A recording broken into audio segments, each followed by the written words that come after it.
Get to this. They cut down the nets yesterday in Cleveland, and a spectacular finish to a season that felt both like the culmination of something and the beginning of something. And the stars were there, Caitlin Clark and Camila Cardoso and Jalen Hurts in attendance. And it couldn't have started better for Caitlin in Iowa. Exactly how they had to get going to start this game. You knew they couldn't get hit by a big sledgehammer from South Carolina to start. Caitlin Clark here again, space and transition. You know how that ends up typically. Look at the range. Iowa leading by as many as 11 early. The final seconds of the first quarter with 18 points in the first. Clark sets a record for total career points in the NCAA tournament. Iowa had the lead, but now we're 4 minutes to go in the third, and South Carolina has taken the advantage, and Tessa Johnson was so good. Really the difference in the game, perimeter shooting by South Carolina. You knew they'd have an advantage inside, but if they're going to shoot the ball like this from the perimeter, then Iowa really had no chance. They had 37 points off the bench yesterday. South Carolina by 9 going to the fourth quarter, 7 minutes to go. The lead is 12. They would make one more run at it, led by Caitlin Clark. Nasty crossover, step back to get space, just trying to give your team one more shot to make a run at the end and put the pressure on South Carolina. But every time they had a question, South Carolina had an answer. That was Bree Hall with a jumper, and then it's Cardoso. Just look how dominant she is inside. Fifth player in the last 25 years with 15 points and 15 rebounds in a championship game. And then it was over. Caitlin Clark's legendary career comes to an end. South Carolina, to the victors go the spoils. Dawn Staley, they are the national champs. Coach, talk to me when it was done. So I'm just super proud of where I work. I'm super proud of our fans. I mean, it's awesome. It's awesome. It's unbelievable. To be honest, this year was probably more special than last year. You know, the teams we had to go through to get to this point, you know, we won the Big Ten tournament. We lost 2 players that were 3-year starters for our program, and to be back in this position and come out here and battle, I mean, South Carolina is just so good. Like, there's only so much you can do. All right, and so let's dive into it. Put your feet up, folks. We're not going anywhere for a while. We have plenty of time to dive into this. And here's who you want to hear from. Andraya and Chiney are up with us early this morning from Cleveland. Guys, thank you so much for being with us every morning all through all of this. Let's start right at the top. Andraya, you told us 2 weeks ago South Carolina was the best team. Why did they win yesterday? Well, Greeny, first of all, South Carolina, their size, their skill, and their depth. The depth of South Carolina. You mentioned in the highlight, 37 bench points. The one thing you left out, Iowa had 0 bench points. South Carolina rolled in players after players. Dawn Staley talked about how she had a set rotation, a complete plan for how to defend Caitlin and how to rotate her players in. And they came in, and we have to talk about Raven Johnson, because Raven Johnson came into this game with a lockdown, seatbelt gang, defensive mindset. She guarded Caitlin Clark, she limited Caitlin Clark, and the steal going into halftime, that steal right there was the turning point for me. But it was the tournament's most outstanding player. For me, of course, it's got to be a big Camila Cardoso. She showed up huge. And there was a specific moment in the second quarter. I want you to watch this. She gets the monster block, and then the next possession down, Iowa, what they did so well throughout the tournament was run zone, but you got to still feed the big girl. She was patient. She kicked it out, got the ball in, and then finished at the rim. Now, Greeny, one of your favorites of all time in sports is the late, great Pat Summitt, and I've been saying it all tournament long. Offense sells tickets, defense wins games, rebounding wins championships. Camila Cardoso, 15 points, 17 rebounds, 7 of those are offensive, and that's why the Gamecocks won as well. If it was one player, to me, I'm sorry, Drea, it was a big. Okay, but the steal at half court right before halftime from Raven Johnson on Caitlin Clark, who's one of the greatest ball handler scorers we've ever seen. Raven held Caitlin 3 of 11 from the field. All 4 of Caitlin's turnovers came against Raven Johnson. And listen, Greeny, there's a little layer to this too. Raven Johnson was waved off by Caitlin last season, and she took it personally. She said she got to a really low place, and she flipped that into motivation. And then to come and perform like this, it was an inspiring performance from Raven. And so, Legler, you and I were talking before we came in here, just a couple of guys sitting around in makeup, as we, tend to be. and the thought that you and I both had was, they just had too many answers. Like, Caitlin Clark did what she could out there, and I thought, you said it better than I'll say, they maxed out, right? Iowa gave you everything they had. They just ran into an opponent that was just better than they. I mean, ultimately, you're hoping to pull off some sort of a miracle, which I think it would have taken. You know, like I referenced Villanova versus Georgetown in 1985. You have to pitch almost a perfect game against South Carolina. Too big, too deep. They both hit on that. And then if you tack on the three-point shooting, that, to me, was the difference. This is where they got separation at the end of the third quarter. The last 4 minutes of the third, they hit 3 threes during that stretch. And Iowa is, for the most part, giving these shots. You don't have a choice because you have to back so many bodies into the paint to protect against that size. Tournament You've got to try to gang rebound in the paint. But the three-point shooting, to me, that's where they got the separation. And that's where the Iowa coaching staff can't account. They can't account for that as well, and that, to me, is why this South Carolina team was better than last year. Yeah, and so, look, we can go, as far as Caitlin Clark is concerned, we can go little picture, we can go big picture. Let's start with little. Her performance this weekend, I mean, that game on Friday night, Drea, was a war, right? I mean, as tough as it could possibly be, and then they turn around, 36 hours later, or not much more than that, and you go out there with this. She, to me, I'm not making excuses. She looked like it might have been a little much for her. She looked just tired and worn down after carrying so much of the load. How about her performance yesterday? Hats off to Caitlin. I mean, Coach Staley gave Caitlin her flowers. You mentioned big picture, but to talk about this performance, Greeny, on Friday, she had Nika Mule in her jersey almost the entire game. She was physical. She was getting beat up. Her arms were getting hit. Imagine what Caitlin had to deal with, in my opinion, is what post players deal with in the game of basketball, not what guards deal with. So you go from dealing with this level of physicality to dealing with the #1 defense in the nation and seeing that same level of physicality from Raven Johnson, and you still put up 30 points. Thank you. Hats off to Caitlin. She still put up 30. It's unbelievable. Wow, this was the first time in 25 years we had the #1 defense versus the #1 offense, and that #1 offense goes as Caitlin Clark goes. Y'all, every time there's a major moment, every time there's a record, she's like, you know what, no big deal. I'll just get it out of the way really quick. Let me just score a quick 18 points to become the all-time tournament leader in points in the first quarter. When we were on set watching this, we're like, this woman is different. Now, she was going up against a staunch defense, a defense that had bodies to rotate against her, but for her to still drop 30 in the natty, Caitlin is different. And too, Greeny, just to cap off as far as depth goes, I want you to think about this. So in Friday's semifinal game, no one for South Carolina played over 30 minutes. No one. But the starters for Iowa played 37 to 40 minutes. Caitlin notching 40 minutes on Friday. So the difference in just simply being fresh coming into this championship game, that's a big difference as well. And Caitlin handled it like a pro.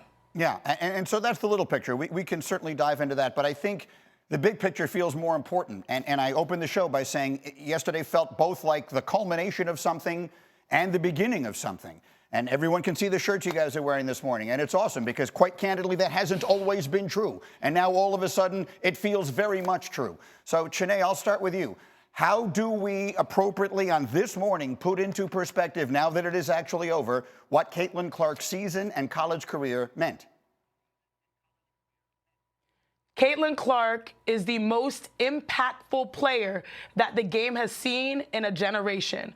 What she has done single-handedly, putting the women's game, particularly through the platform of Iowa, has put us on the map in ways that we have never seen. To be a part of a moment where it wasn't just sellouts during games. Greeny, at the open practice, we had 17,000 people there. A lot of them are Iowa fans. What she was able to do, how many records did she break, Drea? 45 records from tournaments to D1 to Big Ten. 45 records in her career. It's unreal. Yeah, and what I just love about Caitlin Clark is that she continues to uplift the game. I mean, Dawn Staley had a tremendous moment after they won. She came to the mic and said, hey, yes, it's awesome, but at the end of the day, what Caitlin has done, we stand on the shoulders of those who come before us, but a rising tide also lifts all boats, and she just rose that tide and just continued to push the game forward. So to see, like you said, she did it like a pro. Yeah, she is a pro now. She's a pro. And she's been a pro all season long, and just to see what she will continue to do will be very impressive. Yeah, we're going to play those comments from Dawn Staley on the microphone right after. We're also going to talk about what this championship means for the coach, who now cements a legacy that is still ongoing as one of the greats of all time.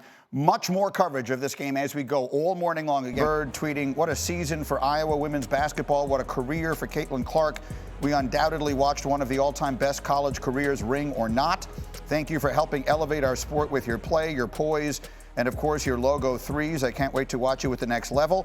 Breanna Stewart, herself another of the GOATs, tweeted, incredible career by Caitlin Clark, literally uncharted territory. Excited to see her continue in the W. Dwayne Wade tweeted, Caitlin Clark, thank you for raising all of our awareness even more this season. Us fans can't wait to follow your pro career. And even Dawn Staley, the championship coach, in her moment of triumph, took moment to recognize Caitlin. I want to personally thank Caitlin Clark for lifting up our sport. She carried a heavy load for our sport. And it just is not going to stop here on the collegiate tour. But when she is the #1 pick in the WNBA draft, she's gonna lift that league up as well. So Caitlin Clark, if you're out there, you are one of the GOATs of our games, and we appreciate you. Again, that's a pretty rare moment, and Chiney and Andraya back with us, and you guys referenced that a little bit earlier. I mean, that is special. And Chiney, I guess it just goes to show you the degree of respect that Caitlin Clark earned this year. Something, I won't say unprecedented, but certainly not frequently precedented. Look, Greeny, I'm getting goosebumps. Yeah. Drea and I here just hearing that. And what comes to my mind is game recognized game, period. What Caitlin Clark has done has been transcendent, has been impactful, has been one of a kind. Y'all, 45 records, whether it is D1, NCAA tournament, Big Ten, she broke. Also, I mean, she is the result of the revolution that Steph Curry kind of brought to the game recently. Shooting threes. I mean, if you look at her shot chart, it is a coach's dream. Layups and threes, and she does it to perfection. And to talk about uplifting the game at the next level, I played against Maya, I played against Diana, I played against Candace. The list goes on and on. One thing that translates is shooting. And she is going to get open shots at the next level, and I think that she'll continue to sell out. I mean, the world is her oyster, and I'm just in awe of how she carried the weight of the world and continued to deliver. You know, I think it was really special, Greeny. We were talking to Lindsay Gottlieb, who coaches Juju Watkins over at USC, and one thing that she said, she was like, it's South Carolina's season, but it's Caitlin Clark's world. And Caitlin Clark's impact on the game has just taken over the country, probably taken over the world in some places. The way that she rises to every occasion, whether it's breaking a record, she doesn't break it, she obliterates it. The way she ignites confidence in her teammates, her leadership, the grace that she shows, the energy that she plays with, the competitive spirit, and to be honest, the financial impact of Caitlin Clark's presence on the floor alone, whether it's in an away arena, whether it's at a Big Ten tournament, the NCAA tournament, and even in the league already. Indiana Fever, they have the #1 pick in the draft. Their ticket prices have already gone up just in the anticipation of having Caitlin Clark on the floor. So the impact, Dawn Staley said it, she carried a heavy load, and she carried it so well. She carried it so far. So we thank Caitlin also. And she's just getting started. Right. Like, this is the beginning. This is literally the beginning.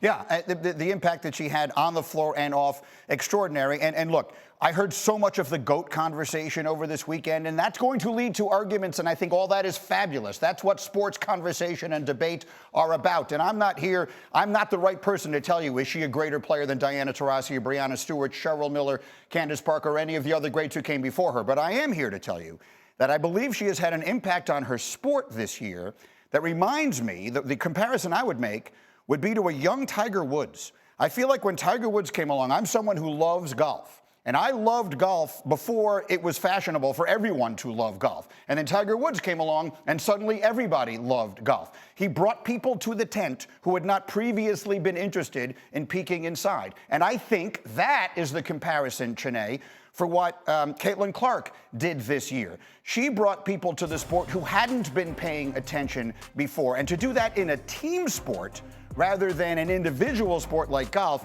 is especially remarkable. Yeah, and one thing that Dre has always said is there's no Caitlin Clark without Angel Reese. There's no Angel Reese without Caitlin Clark. One thing that I love, and we're going to make comparisons, is Larry Bird and Magic Johnson. Iron sharpens iron. And to be able to see these big moments, at times controversies, at times contradicting personalities, that's what also uplifted the game. And it's just birthing more stars. When people ask me, what is the state of women's basketball based off of the success of Caitlin Clark? It's that she has been a multiplier in the sense that where she stands, she continues to raise the bar, and so do other players. Yeah. Now we're talking about the WNBA draft that is loaded, y'all. Yeah. And then on top of it, the game is in such a healthy place. Super seniors going to the WNBA, also a stellar freshman class. I mean, a freshman helped you win a natty this year. And that same, team had a freshman that was most outstanding player at the SEC tournament. And then when we talk about Caitlin Clark, at number 2 in scoring was a freshman in Juju Watkins. Yeah. So, I mean, I just love how the women's basketball continues to level up. Yeah, and I think it's really special, too. Caitlin post-game, she talked about handling all the pressure and handling these moments. And she said she doesn't really feel pressure because she trusts the work that she puts in. Like, one thing that I think people forgot is pressure went up this season for Caitlin, and her numbers got better, Greeny. Like, she lost key pieces to her team. All eyeballs were on her. All defenses were to stop her. And she got better with all the distractions this season. Her numbers improved. The work ethic that people will learn from Caitlin Clark, how to handle pressure, is by trusting the work that you put in. So she is an incredible example for so many people.